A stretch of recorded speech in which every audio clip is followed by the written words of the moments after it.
Congo is bleeding, and as Africans, it concerns us all. A sprawling nation bursting with gold, cobalt, and diamonds has been locked in a brutal cycle of political instability and violence since gaining independence from Belgium in 1960. Picture a land that could be a beacon of prosperity, yet its people are trapped in a relentless nightmare of war, poverty, and despair, largely because European and Asian powers have ruthlessly exploited its wealth for centuries. The DRC's story is one of hope drowned by betrayal, corruption, and the greedy hands of foreign nations from Europe and Asia who have fueled conflict to line their pockets. The chaos began with Belgium's colonial rule, a savage era where millions were enslaved, mutilated, or killed to extract rubber and ivory. The Belgians carved up the land, sowing ethnic divisions that still haunt the DRC. When independence came, they left behind a broken nation, setting the stage for decades of turmoil. Fast forward to the 1990s, and the Rwandan genocide sent shockwaves into Congo. Hutu militias fled into eastern DRC, but the real damage came when European and Asian powers saw an opportunity. The First Congo War from 1996 to 1997 toppled dictator Mobutu Sese Seko, a tyrant propped up by the United States and Belgium during the Cold War to secure access to Congo's minerals, while ignoring his corruption. France and the UK, eager to counter each other's influence, funneled money and arms through proxies, turning Congo into a chessboard for their geopolitical games. The Second Congo War lasted from 1998 to 2003, dubbed Africa's World War, was catastrophic,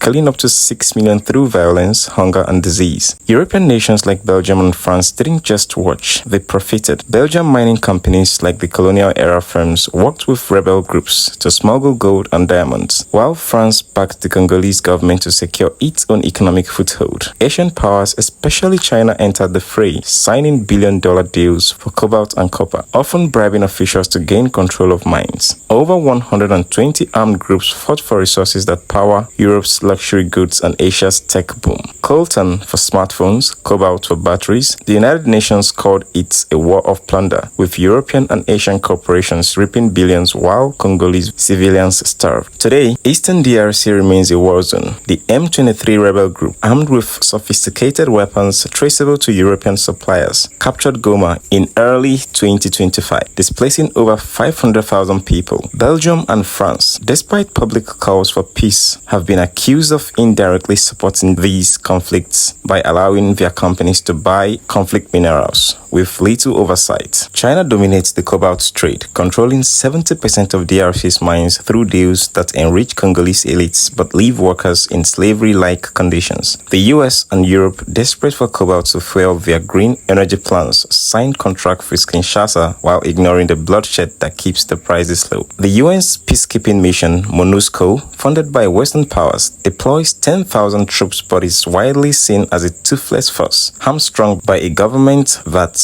resists foreign scrutiny to protect European and Asian interests. The human toll is devastating. Over 7 million Congolese are displaced, herding in camps where disease and hunger kill daily. In 2023, 133,000 cases of sexual violence were reported, doubling in 2024 as armed groups, often equipped with European-made weapons, use rape as a weapon. Children are forced into militias, and villages are erased. China's mining operations guarded by Congolese troops displace communities, while European firms turn a blind eye to child labor in their supply chains. The West pours in aid, $569 million from the United States for Ebola alone, but much of it is siphoned off by corrupt officials tied to foreign deals. Meanwhile, 23 million Congolese face starvation, with the 2024 Humanitarian plan only 14% funded, as Europe and Asia prioritize profits over lives. Politically, the DRC is crumbling. Felix Tshisekedi's 2018 and 2023 elections were riddled with fraud. Yet, Belgium, France, and the United States endorsed him to keep their mining contracts secure. Tshisekedi's regime jails journalists and kills protesters, dozens in 2024 alone, while European diplomats stay silent, protecting their economic stakes. China, now Congo's largest trading partner, bankrolls infrastructure projects in exchange for mineral rights, locking the DRC into debt traps that benefit Beijing. The UK and Germany push ethical sourcing initiatives, but their companies still buy cobalt and gold linked to the warlords, fueling violence. The UN's calls for accountability are ignored, as European and Asian powers dodge responsibility for arming rebels or exploiting mines. Why does the chaos endure? Europe and Asia Asia have no interest in a stable Congo. A strong DRC would demand fair prices for its resources and justice for its people, threatening the profits of Belgium, French, and Chinese firms. Corruption, fueled by foreign bribes, keeps Congo's leaders compliant.